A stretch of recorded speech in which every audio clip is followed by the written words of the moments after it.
Halo kawan-kawan pecinta catur, selamat datang kembali di channel Master Club. Di video ini saya akan bahas pertarungan yang sangat-sangat bombastis, pertarungan yang sangat-sangat seru, di mana sang juara dunia yaitu Gukes Demaraju berhadapan dengan Grandmaster asal Turki bernama Erdogmus. Pada pertandingan kali ini berlangsung di FIDE Grand Swiss tahun 2025. Untuk sementara, Gukes Demaraju, Ali Reza Firoja dan kawan-kawan ya menempati posisi teratas. Nah, dalam pertandingan ini mereka menyajikan langkah-langkah yang sangat spektakuler, pertarungan yang sangat luar biasa. Gukes mengalami yang namanya kebangkitan setelah beberapa kali dikalahkan oleh Magnus beberapa dekade yang lalu. Nah, yang jadi pertanyaan, siapa yang akan menangkan pertandingan? Apakah Gukes atau Grandmaster asal Turki ini? Langsung saja kita ke pertandingannya. Mari kita gaskan. Oke Mas Bro, pada pertandingan kali ini Gukes Demaraju megang buah putih sementara Grandmaster asal Turki Erdogmus megang buah hitam. Gukes memulai pembukaan yang sangat agresif yaitu D4. Hitam menjawab dengan D5. Gukes C3 dimainkan. Hitam kuda F6. Gukes gajah G5 dimainkan. Hitam C6. Gukes menteri C2 dimainkan. Hitam kuda E4 dimainkan. Idenya apa? Idenya untuk mengincar gajah Gukes. Gajah diamankan ke F4. Hitam gajah F5 dimainkan. Licik sekali ya. Idenya apa? Idenya untuk pinning menteri Gukes. Gukes langsung menghindar dengan menteri B3, langsung menghindari pinning. Jadi dalam permainan catur itu, terutama permainan klasik ya, karena ini kan secara klasik ya permainannya, sebisa mungkin hindari yang namanya pinning. Kalau terus-terusan kita dipinning, maka akan terjadi yang namanya kombinasi. Biasanya ya, kalau pengalaman saya pribadi itu kalau bermain catur itu saya harus selalu menghindari yang namanya pinning. Ya, kalau kita tidak menghindari maka kita akan dikombi.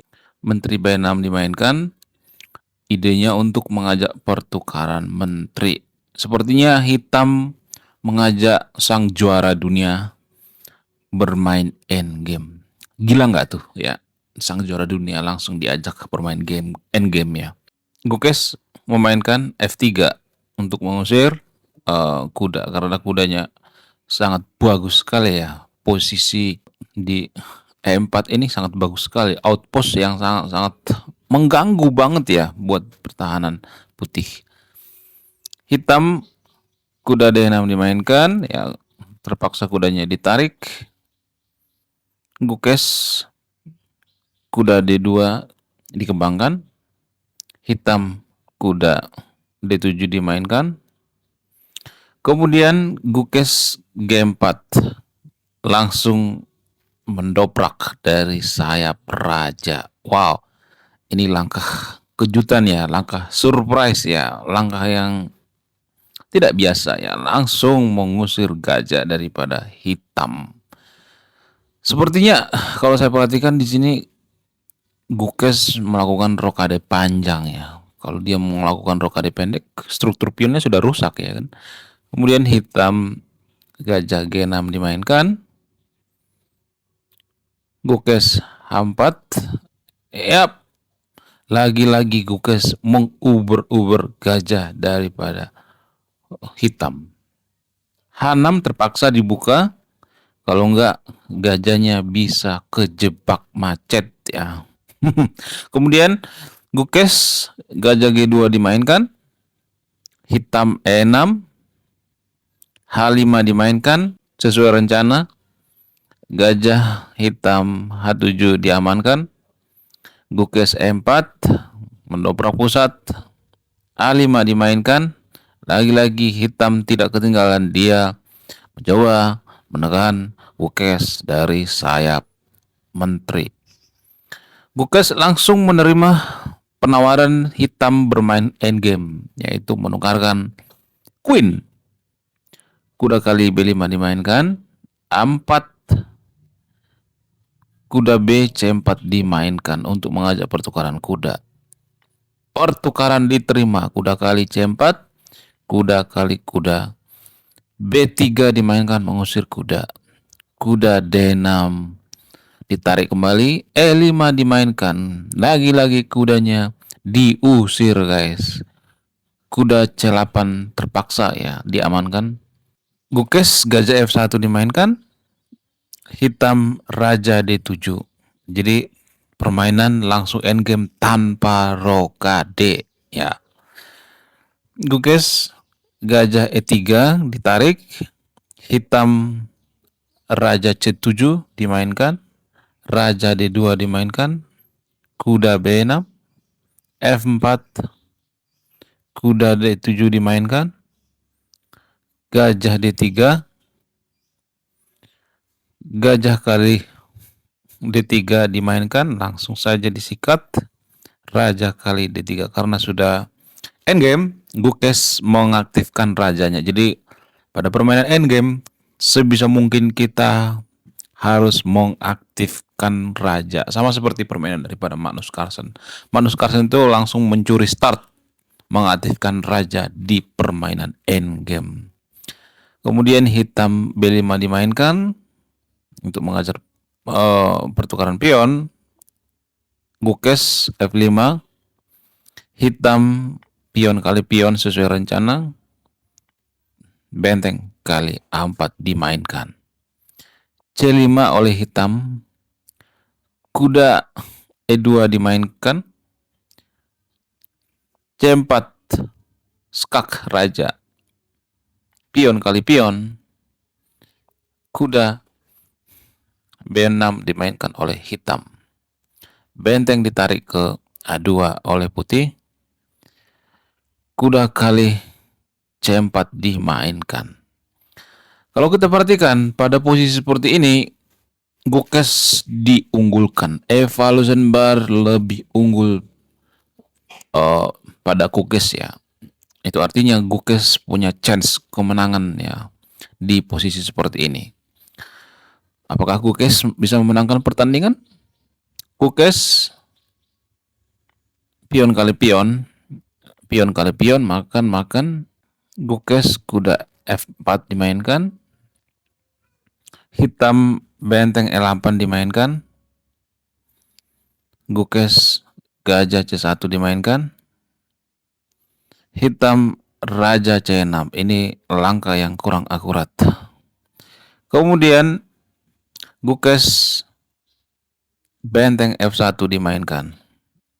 Bagus sekali ya benteng F1 untuk menguasai lajur F yang sudah terbuka.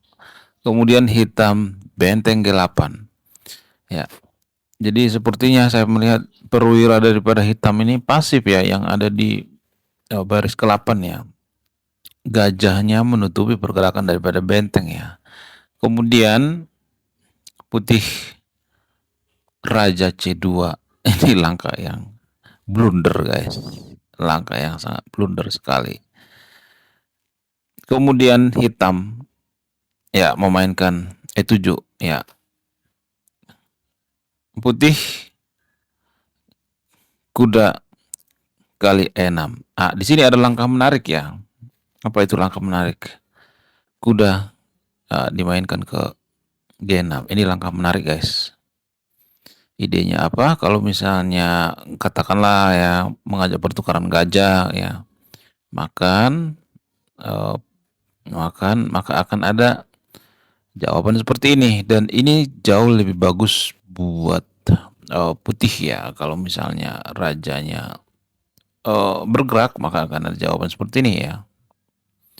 Ini jauh lebih bagus buat putih, tapi Gukes tidak mengambil langkah itu, guys. Dia lebih memilih memainkan kuda kali E6. Kemudian ya lagi-lagi hitam melakukan langkah yang kurang tepat, yaitu G6. Gukes G5 dimainkan, raja D7 dimainkan, Gukes kuda F4, hitam benteng G8 dimainkan, ya terlambat ya mengaktifkan benteng daripada hitam. Benteng G1 dimainkan, menghindari pining. Gajah kali G5 dimainkan, menekan kuda 2 kali. Kuda kali D5 dimainkan. Raja C6 mengancam kuda. Kemudian Gukes melakukan langkah yang kurang tepat, yaitu ya gajah kali gajah dimainkan, ya. Ini langkah yang kurang tepat, ya. Apa langkah terbaik daripada putih di sini? Bisa dengan cara seperti ini. Ini langkah yang terbaik, ya. Sangat bagus, guys. Kalau misalnya ada jawaban seperti ini, maka akan ada gajah kali H6 dimainkan. Ya, terpaksa ditutup. Kalau nggak ditutup, bentengnya melayang, ya. Tutup, makan. Nah, ini sangat bagus, ya. Ya, kedua pemain melewatkan langkah menarik. Itu menurut Stockfish, ya, bukan menurut saya. Gukes lebih memilih gajah kali G5 dimainkan. Ya, pertukaran terjadi. Raja kali D5, gajah F6 dimainkan. Cerdik sekali, ya, untuk menutup pergerakan daripada benteng, ya, gajah F6 ini. Kemudian hitam pion kali pion dimainkan. Benteng dimainkan ke G7. Benteng kali F6 dimainkan. Pion kali benteng. Kemudian benteng E2 skak. Cerdik sekali, ya. Kalau kita perhatikan di sini, cerdik sekali, ya. Dia makan gajah Gukes yang sangat kuat sekali, ya. Ditukar benteng dengan gajah. Jadi dalam permainan catur itu nggak selalu, ya, nggak selalu pertukaran bidak itu merugikan, ya. Tapi ini untung, ya, buat hitam. Kenapa? Karena gajahnya sangat kuat. Karena gajahnya sangat kuat, ya, di posisi seperti ini, maka ditukarkan dengan benteng. Jadi pada posisi seperti ini nilai gajah itu bukan 3 lagi, tapi sudah 4 atau 5 gitu di sini, ya. Setara dengan benteng, ya. Makanya disikat. Tujuan hitam apa? Untuk mencari remis, ya. Kalau saya perhatikan di sini, saya mencium-cium bau remis di sini, ya. Ya, pion kali benteng langsung skak, ya. Skak, raja ditarik bersatu, benteng lagi-lagi skak, ya, ngajak remis ini, guys, ya. Skak berapa kali ulang-ulang, yap, dan mereka sepakat remis. Wow, pertandingan sangat luar biasa. Oke, sekian video ini. Terima kasih sudah menyimak dan memahami. Saya Master Gelap, saking gelapnya kalah mulu dalam bermain catur. Salam satu papan, salam satu hobi. Bye bye.